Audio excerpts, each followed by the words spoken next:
So, your company needs more diversity. It's the current hot topic. There's a number of reasons why this may be the case. Perhaps, like Michael Lopp said earlier, you just plain want to be a good person. Perhaps you're looking to add a difference of opinion or some creativity to your team. Perhaps, instead, you're the sort of person who really likes numbers, and you've heard that there's a positive linear relationship between diversity and financial performance for organizations. I wanted to point out a McKinsey report that looked at public companies in Canada, Latin America, the UK, and the US. And it showed that companies in the top quartile for gender diversity were 15% more likely to outperform those in the bottom quartile. And ethnically diverse companies, the top quartile, were 35% more likely to outperform the bottom quartile. Additionally, there have been studies that show that female-led companies are up to 3 times more likely to outperform the S&P 500. So hey, those are some good real stats for diversity. Perhaps there's another reason you want to add more people to your team. Perhaps you noticed that your company's numbers fall below the national average for women in computing. For reference, the national average right now for women in computing and technical positions is about 27%. I'm going to put up some numbers of some other companies, my own included. The fact that a lot of these companies are at 2/3, or in some cases almost less than half of the national average, shows that there are definitely things we can do to improve.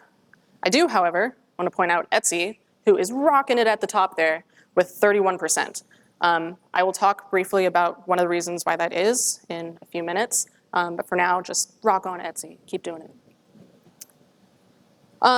But before I get into the meat of some of the actual concrete things that you can do to improve diversity in your organization and keep it there, I want to talk about something that has the potential to hinder you at any part of the process. And this is the idea of caliber. There's a very common perception that increasing diversity within an organization has to come at the expense of the caliber of the employee that you are hiring or promoting. So when my company, Slack, released our data around diversity and some of the goals that we were doing to try to improve that, the following response was sadly common. If you can't read it, this tweet says, "At Slack, since you care so much, where's the data that lowering your hiring standards for minorities helps your business succeed?" I do not have the many multiple hours I would love to have to discuss the idea of meritocracy, but I'm going to attempt to touch on it briefly because it's really important. If you don't understand it, it's going to make hiring and retention really big problems within your organization. So this comic, it's all going to make sense in a minute, I promise. It's called A Concise History of Black and White Relations in the US. I imagine most of you can't really read it. It starts off, you have a white kid and a black kid. White kid saying, "This is for your own good." Basically, he's just using the black kid to climb up onto this high ledge up here. Eventually, the black kid says, "That's enough." I'm getting up, pulls off the chains. This is the progression of American history, for those of you who don't know. The second to last panel, the white kid on top of the ledge says, "Hey, I'm real sorry about being racist before. I know better now." This is kind of speaking to the idea of the current state of affairs in the US, where, racism is a thing that happened, but we're really sorry. So the black kid says, "Swell, give me a hand up, will you?" The white kid says, "Of course not, that's reverse racism. If I got up here on my own, why can't you?" So this last part, if I did this on my own, why can't you, is something that I often think about when people talk about meritocracy. So for those of you that don't know, the idea of a meritocratic society is one where just your merit and talent are the things that propel you to the top and allow you to succeed. But in reality, it's a system that allows people who are in positions of power to stay on top without analyzing the reasons that they got there that may have nothing to do with merit or talent and that are related to privilege. In the case of hiring, it allows us to say that we only hire the best and the brightest, when in reality what we're doing is potentially hiring people who were privileged in some way to attend an elite college. In the case of promotions, it allows us to say that we solely promote people based on their merit, when in reality, we tend to kind of look for some patterns around pre-existing ideas of success and then match people to those. Basically, there's a lot of things I could talk about with meritocracy. I don't have the time right now. If you'd love to talk about it with me later, I'm here, and I'm more than happy to talk about it. But the main thing you need to remember is that no interaction that you have with your current employees or any potential hires is free of systemic or societal baggage, as much as you may really wish that that were the case. And when you're considering questions of caliber, you really need to consider if what you're actually looking for are recipients of privilege. So let's get on to the actionable items. Let's start off with finding people. How do you find people? It's hard. So 2 years ago, Google looked at a bunch of data that they had around the tens of thousands of candidates, employees, interviews, and what they found were that GPAs and test scores had little to no correlation with success in their company. Their proposed explanation for this was that your ability to perform after 2 to 3 years is completely unrelated to how you perform when you're in school because the skills required in college are very different.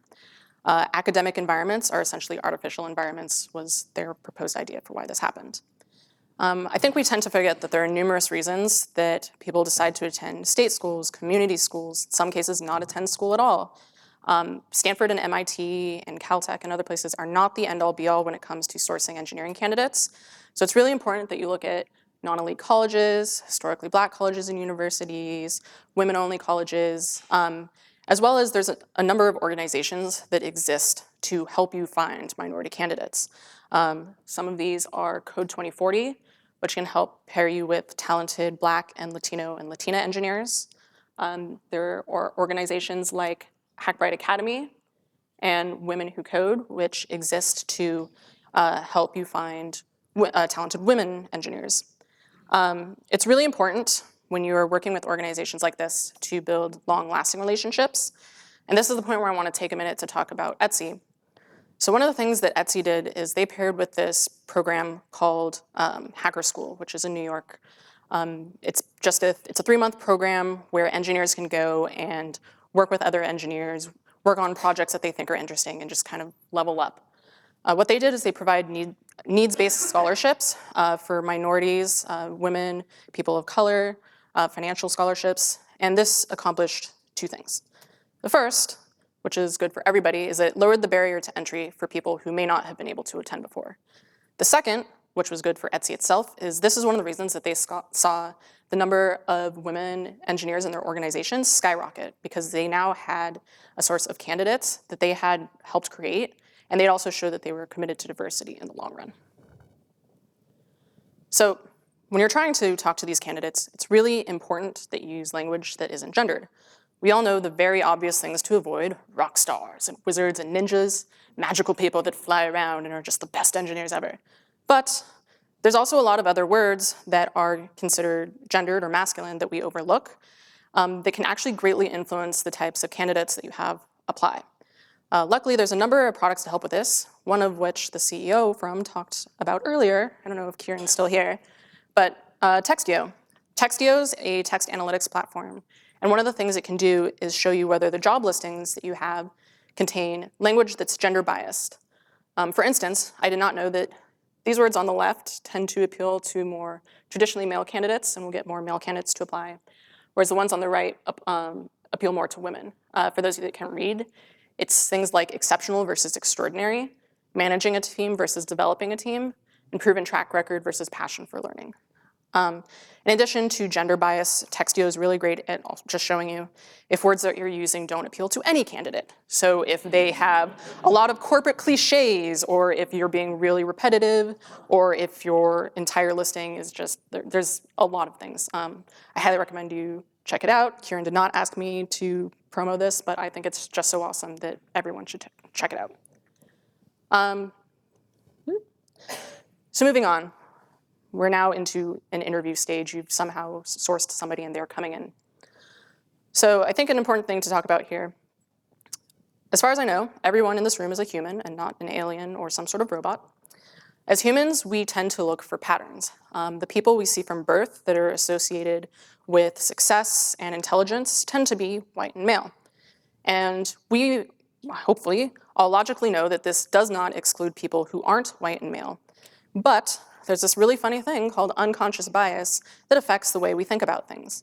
You may think of yourself as one of the most liberal and open-minded people, but secretly, there's these unconscious biases that lurk and that can directly conflict with your conscious waking beliefs. One example of this is performance bias, which would apply in the interview state. Performance bias is when people who are white or male tend to be evaluated on their potential for future success, whereas women and people of color candidates are evaluated solely on their past accomplishments. The question remains, how do you mitigate something that by its nature cannot be combated by conscious effort alone? So this is where guidelines and rubrics come into play and are really important. It's important that you come up with standards of what constitutes an acceptable level of performance in an interview, rather than just going in with a vague idea of what you're looking for and coming out and making a decision based on your gut, which will tend to bring in some of those unconscious biases. Additionally, it's been shown that simply reminding yourself in advance that you have unconscious biases helps in some ways. There's a lot more I could talk about with unconscious bias. Again, this is another very dense topic. If you want to learn more about it, implicit.harvard.edu has a bunch of tests where you can go and find out some of these unconscious biases that you may not be aware that you had. And they may be, for instance, a lot of people kind of assume that, or maybe not a lot, people tend to assume that women aren't really biased towards other women, but if you take these tests, you will be surprised. You can be biased towards people that look just like you. Finally, one of the important things for interviewing, make sure you have someone on your team who knows what your diversity initiatives are within your company. Getting the first woman or person of color, or even future women, people of color to join your team can be really, really hard, especially if they've had bad experiences in the past being the token on their team. It's important that you show that you have a long-term commitment to diversity rather than just showing that you're trying to fill a seat. In some ways to do that are just emphasizing that their skill set is a great match and that you're looking at them as a person rather than just the color of their skin or their gender identity. So, how do you retain this minority talent once they actually decide to join your team? I decided to start off with empathy here. I think a lot of this next section I'm about to talk about comes down to understanding that some of your reports may have different opinions or ways of expressing themselves than you, but those are equally valid even though they're different. One way this manifests itself in companies is through feedback.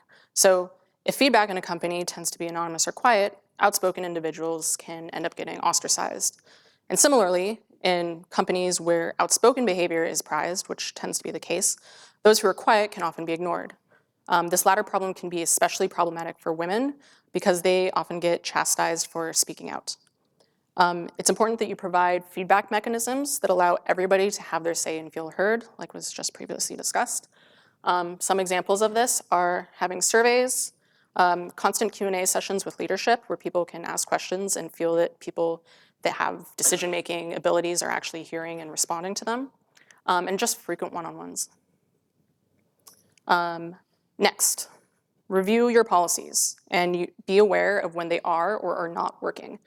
It's also really important to remember, just because something worked in the past does not mean it's going to work in the future. So one thing, compensation. Obviously, you want to look at people that are working at a similar level and see if there are any discrepancies along gender or race. Right now, in tech, there's a gender pay gap of between 10 and 16%, depending on who you look at. This is lower than the national average, but there's definitely a lot more that we could do to improve that. This is a case where reviewing your compensation policies over time is really important because you may start off fairly equitable, but over time you could have a gap that increases and that drift can just get pretty big. So keep looking at those every few months or even sooner than that. Additionally, family leave is something that I think the last few years tech has kind of gotten a bit better about understanding that they need to provide good paid leave policies for mothers and fathers. Definitely there are some that can still work on that. But there's the other side of the equation that I think people don't think about as much, which is having clear policies around how to reintegrate those employees once they return. It's really important that when you have any reports that are going on leave, that you not only understand how their responsibilities are going to get delegated when they're gone, but also how they're going to get those responsibilities back once they return to the company. All too often, you have people who leave and return only to find that their job doesn't exist anymore, and they're unlikely to stay around long if they don't feel that they have much to do or they feel that their power has been usurped from underneath them. So we all know that day-to-day well-being can affect your performance. I don't think we consider the ways that being a minority in tech, or particularly an outspoken minority in tech, can affect your well-being and mental state. So let's talk about social media harassment. If you're constantly getting rape and death threats on Twitter, it's going to be really difficult for you to think about getting your job done. If you're living in a constant state of fear of being doxxed, or you have been doxxed, which is when personally identifying information about you has been spread on the internet by some malicious party, you're really not going to be kind of having your mind on the job. You may be thinking, okay, this is cool, but I'm not hiring Anita Sarkeesian. Why do I care about this? It's really important to remember that these sorts of things happen to real everyday people, not just people who are outspoken, and not just people who are on social media. People who give talks at conferences, people who write technical blogs, people who write regular blog posts. The internet is a mass of really terrible things, and when the internet mob decides to turn on you, it can get really, really uncomfortable or unsafe. Similarly, for people of color, we currently live in a time where social media allows you to see a lot of people that look just like you who are unarmed getting pepper sprayed, tased, shot, killed, and it gets really exhausting to see those images again and again and again. However, we can't just easily call in a sick day every time an unarmed black or brown person is killed, and since we can't just call in a sick day when something like the Isla Vista shootings happen when you're a woman, what can we do? This comes down to being considerate as a fellow teammate and as a manager. It's really important that you know what's going on in your employees' lives, understand that they may not be willing or able to discuss it with you, and try to have, the most important thing here, try to have systems in place as a company that can help minority reports in these situations. For instance, do you have health benefits that cover mental health support? Do you have crisis counseling available, or are you able to subsidize safe housing if one of your employees is being harassed?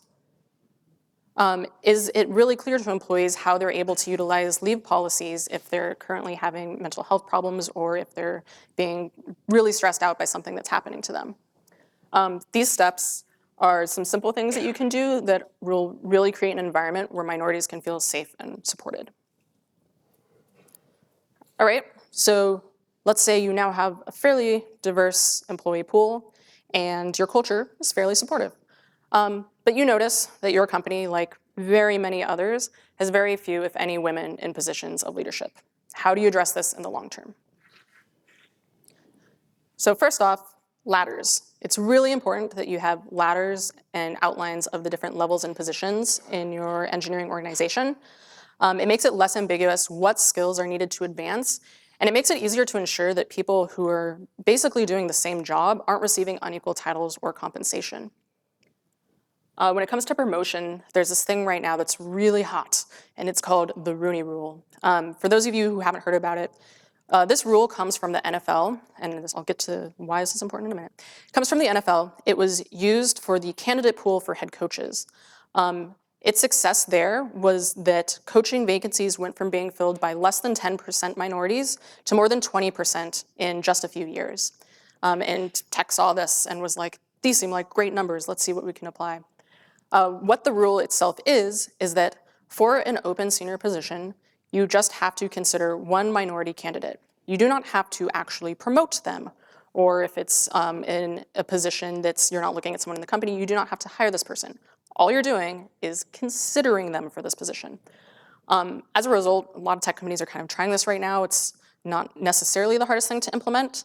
I think it's really important, though, if you decide to do something like this rule in your organization, set benchmarks in advance and figure out how you're going to measure success. In the NFL, the success of this kind of tapered out over time. I mean, it's still, the numbers are still not terribly bad, but it's important that if you do something similar that you look to see if this is working for you over time, which goes back to reviewing your policies constantly.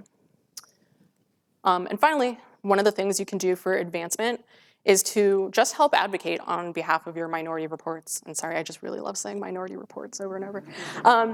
So it's really important. So women in particular tend to get punished if they speak out on their own behalf for advocating themselves for promotions or other things. It's important that you just help fill in the gaps of what they may not be able to speak about on their own. So for those of you that like quick points, let's review really quick what we've covered. When it comes to finding candidates, use non-traditional sources, pair with organizations that are committed to diversity, check your listings, use things like Textio or other applications that are out there, and be aware of and work to mitigate unconscious bias. Check out the Harvard site I mentioned earlier. Facebook also has a bunch of videos around unconscious bias where they talk about some of the biases that exist and some of the things they're doing to mitigate them. When it comes to retaining employees, make sure you have a variety of feedback channels available, continually review your current policies, and make sure you have support systems in place for your employees' well-being. And when it comes to advancing candidates, examine your job definitions, examine your promotion process, and just help advocate. Cool, so now what? It's really important to remember, diversity is an ongoing process, and while goals are very important, they are also not the end-all be-all. It requires a lot of work, and you're likely to try a lot of initiatives that may fail. It's important that, as talked about earlier, you just keep iterating until you find something that works for your organization.